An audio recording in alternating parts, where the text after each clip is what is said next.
Instituto Nacional del Niño y Adolescente del Uruguay está posicionado como rector de políticas destinadas a promover, proteger o restituir los derechos de los menores en Uruguay, ¿no? Desde el instituto se garantiza el ejercicio efectivo de la ciudadanía a todos los niños y niñas y adolescentes del Uruguay.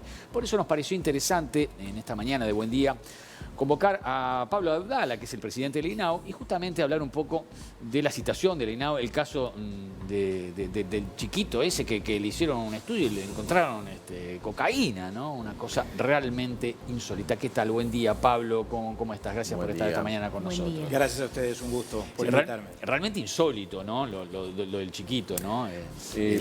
Yo te diría, vamos a hablar acá está el especialista, yo no trabajo en la salud, es más frecuente de lo que te imaginas. Pero ¿cómo? Es más frecuente de lo que te imaginas. Perdón mi ignorancia, ¿cómo se da del punto de vista práctico, no? Porque estamos hablando a veces de bebitos, de chiquitos que son alimentados, o sea, que no tienen... ¿Cómo se da eso? ¿Cómo se da en la práctica, no? Que es realmente insólito. Bueno, es difícil de entender, por supuesto, y de concebir, pero sin embargo acontece. Y acontece porque estamos hablando de niños que nacen y crecen en entornos y en contextos comunitarios y familiares que están atravesados por el consumo problemático, por la presencia de las adicciones, de las sustancias. En este caso en particular se da una circunstancia curiosa. Esas condiciones se verificaron claramente. Estamos hablando de una zona muy complicada, cercana al barrio Tres Ombúes. Con esto no quiero estigmatizar al barrio Tres Ombúes, por supuesto, pero una zona de asentamientos irregulares, con una madre que sin embargo, y todas las investigaciones que se hicieron, los exámenes que se practicaron, corroboran esto que voy a decir, no fue la culpable directa, más allá de la responsabilidad, que por supuesto en el ejercicio de la patria potestad tenía.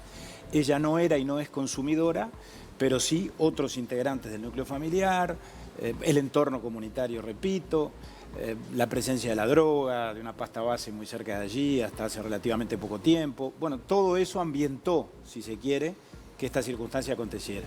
Se intervino muy rápidamente, ahora la situación es bien diferente, la madre ya no está en esa zona con el niño, están inclusive recibiendo el apoyo de referentes adultos, en este caso del padre, de los abuelos del niño, de los padres de la madre, en una zona distinta a aquella en la cual esto aconteció. Y bueno, y por supuesto el acompañamiento del INAO, un seguimiento prácticamente cotidiano, a los efectos de ayudar a que la reparación del daño, lo que tú decías recién, Martín, en cuanto a los cometidos y los objetivos que el INAO persigue, efectivamente en este caso se pueda concretar. Como dice Daniel, pasa más a menudo de lo que nosotros mismos sospechamos. ¿Se notifica el INAO siempre en todos los casos? En términos generales sí, lo habitual es que sí, por lo menos naturalmente, nosotros nos manejamos con casos registrados. Muchas veces hay circunstancias que tienen que ver con una cuestión hasta hereditaria, a veces a través de la lactancia, cuando se trata de madres que son adictas, bueno, aparece después la presencia de sustancias o de cocaína se detecta, o sea, el Pereira Rosell, por ejemplo, detecta muchas situaciones justamente al nacimiento. Pero en este caso era por consumo, el chiquito... Esto fue una ingesta porque, bueno, manoteó algún gramo de cocaína que andaba... Es un disparate. Es un disparate, pero lamentablemente, Martín, está ocurriendo con más frecuencia y con relación al INAO, algo que capaz que hace 10 o 15 años no acontecía o no teníamos registros o no recibíamos estas denuncias con la relativa frecuencia con la que ahora ocurre. Sin embargo, el año pasado tuvimos 2 situaciones, el otro tuvimos otras 2.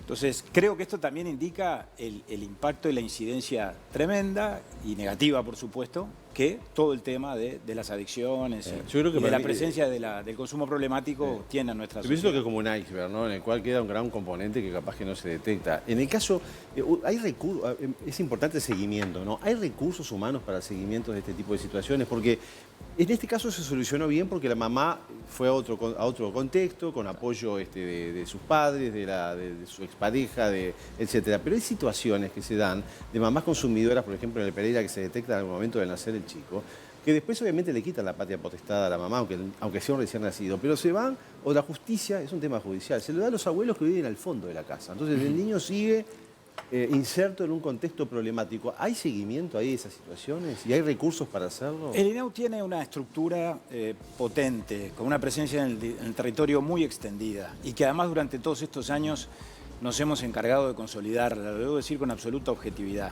Alcanza con ir a los registros y ver el ingreso de técnicos que se han concretado en los últimos años, el año pasado particularmente. Casualmente hoy vamos a tomar una medida trascendente, a las 10 de la mañana se reúne el directorio, no tiene que ver necesariamente con este tema directamente, pero indirectamente sí, y vamos a decretar o vamos a resolver la incorporación de 112 técnicos para trabajar sobre todo en las áreas más vulnerables con relación al plan CAIF y a los centros de primera infancia. Eso es parte, porque eso se va a imputar al crédito correspondiente, del plan de ampliación de la cobertura. Cuando el gobierno actual, en la rendición de cuentas del 2021, ustedes lo recordarán, dispuso los 50 millones de dólares de inversión adicional, eso tenía que ver, en el caso de Ninau, con la apertura de nuevos centros, con la ampliación de cupos, cosa que hicimos el año pasado. El año pasado ampliamos en 3.500 cupos la atención en el plan CAIF. Este año, en este momento, tenemos en construcción 40 centros nuevos que se van a inaugurar en el 2023. Pero hay otras líneas de actuación y líneas estratégicas que tienen que ver, por ejemplo, con eso. Con que ampliar la cobertura quiere decir mejorar la cobertura y quiere decir tener una mayor presencia técnica para trabajar con las familias. Porque se da una paradoja. El plan CAIF es una experiencia maravillosa que hemos construido los uruguayos. La incorporación de los niños chiquitos, la escolarización, la institucionalización, la asistencia a los centros de primera infancia, es notable el efecto positivo que produce en ellos en plena etapa de crecimiento y desarrollo. Pero quienes más lo necesitan, que en todo caso son los sectores más vulnerables o de mayores deficiencias y dificultades, son los que menos asisten o los que dan más trabajo vincularlos y que después se mantengan en cuanto a la asistencia regular de los niños. Y ahí es donde los técnicos que tienen que ir a la casa y trabajar en la casa. Y ahí es donde tenemos que ir a buscarlos. Exacto. Y por eso mismo queremos reforzar ese eslabón que tiene que ver con la conexión entre el sistema y esas familias. Todo este esfuerzo de ampliación de la primera infancia nace de un estudio que el MIDES llevó adelante en base a la georreferenciación que el MIDES administra en cuanto a las prestaciones que brinda, que indica que 35.000 niños que están en la franja de 0 a 3 o de 0 a 4 hasta que cumplen los 4, no concurren a ningún centro educativo, ni a un jardín de infantes de la ANEP, ni a un jardín de infantes privado, ni a un centro CAIF. Y esos 35.000 niños, que son 35.000 niños de otras tantas familias, precisamente tienen que ver con situaciones de esta característica. ¿Cuántas familias se han anotado para este año para los CAIF? Nosotros tenemos un cupo en la actualidad de 60.000, 62.000 niños, que es lo que compone el cupo de atención en primera infancia, a través de 470 centros CAIF y unos 70 centros más, que son centros de primera infancia en una modalidad distinta del CAIF, pero muy equivalente, donde reciben una atención muy similar. ¿Y a cuánto va a trepar eso con los nuevos centros que se van a habilitar el próximo año? El plan de ampliación, al que yo me refiero, que está en marcha desde el 2021, son 17.000 cupos en los 3 años. Concretamos los primeros 3.500 el año pasado, este año vamos por 8.000, obviamente ya esos 8.000 ya se están generando, y bueno, y en el 2024 se completará el resto para totalizar eso que por los números que ya te dije, Daniel, es apenas el 50% de esa demanda insatisfecha, llamémosle, o en todo caso de esa necesidad social, más que demanda insatisfecha. Porque demanda también hay de otros segmentos de la población. Ahí estamos hablando de los 2 quintiles más desfavorecidos desde el punto de vista de la distribución del ingreso, los quintiles 1 y 2. Pero por supuesto las familias que están en el quintil 3 y en el quintil 4 también necesitan del plan CAIF y esos están más escolarizados. Ahora, reitero, todo este esfuerzo va a permitir darle respuesta al 50% de ese problema social, la necesidad social que nosotros detectamos cuando asumimos. Pablo, ¿en qué anda la búsqueda del chiquito ese de 3 años que los padres se llevaron sin autorización allí?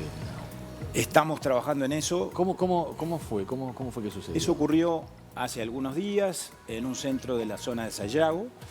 Un niño que estaba institucionalizado por debilidades de los padres, que en cuanto a las capacidades de cuidados, no maltrato, no violencia, en este caso debo decirlo con mucha claridad. ¿Un chiquito de 3 años? ¿Un chiquito? Sí, no había cumplido los 3 todavía, 2 años y tanto.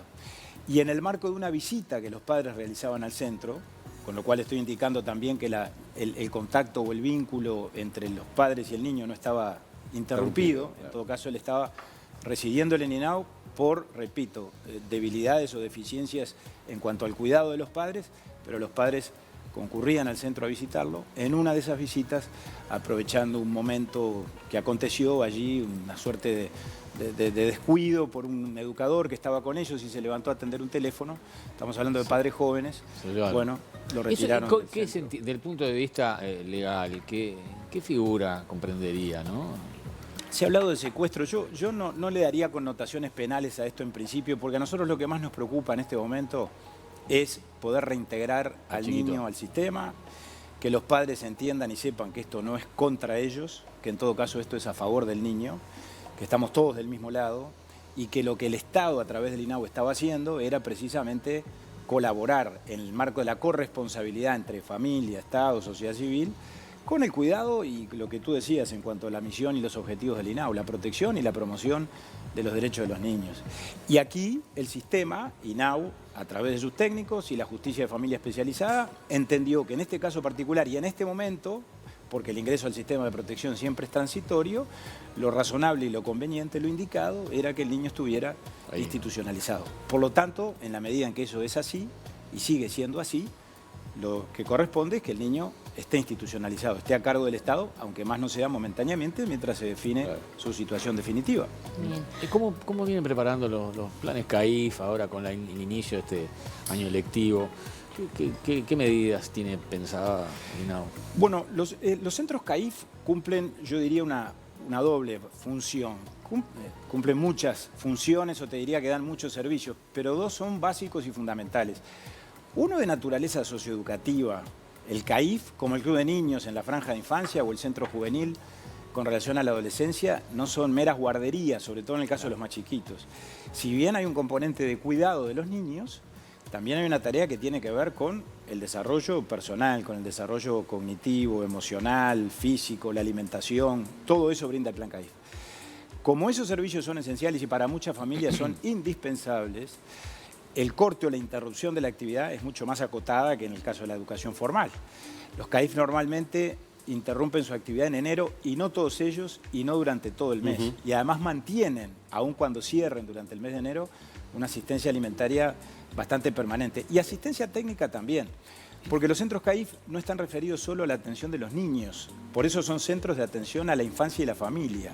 Es a partir de los niños la atención de la familia y el seguimiento del niño en el contexto de su propia familia. No es solo la atención durante el horario en el que el niño concurre al centro.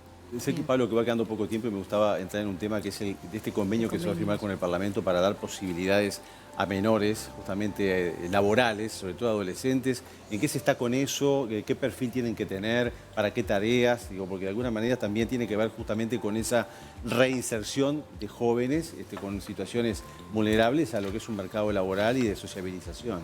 Bueno, fue algo muy importante lo que hicimos el otro día. Es un paso más con relación a la generación de pasantías y de oportunidades laborales a través de convenios de primera experiencia laboral que tenemos con instituciones públicas y privadas, empresas, organismos públicos, intendencias departamentales.